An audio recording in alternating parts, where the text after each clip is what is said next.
నిర్గమకాండము 4వ అధ్యాయం 20వ వచనం.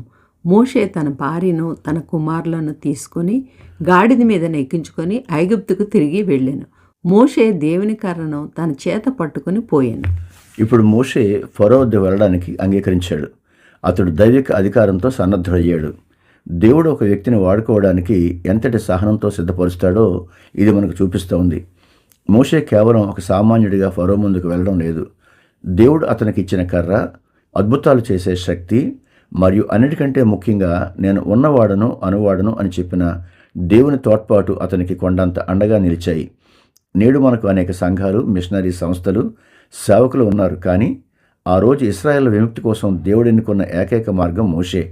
ఈరోజు దేవునికి చాలామంది సేవకులు ఉన్నప్పటికీ ప్రతి వ్యక్తికి దేవుడు ఒక పనిని కొరకు నిర్దిష్టమైన ప్రణాళికను ఇస్తాడు. మోషే స్థానాన్ని ఇంకెవరూ భర్తీ చేయలేనట్లే మీ జీవితంలో దేవుడు మీకు ఇచ్చిన పిలుపును మరొకరు భర్తీ చేయలేరు. మీకు అప్పగించిన పనిని మీరే చేయాలి. ప్రార్థన: ప్రభువా, మా జీవితాల్లో కూడా మీరు ఒక నిర్దిష్టమైన ఉద్దేశాన్ని కలిగి ఉన్నారని మాకు అర్థమవుతోంది. మోషేకు తోడై ఉన్నట్టుగా మీ బిడ్డకు ప్రతి అడుగులో మీ తోడ్పాటు ప్రసాదించండి.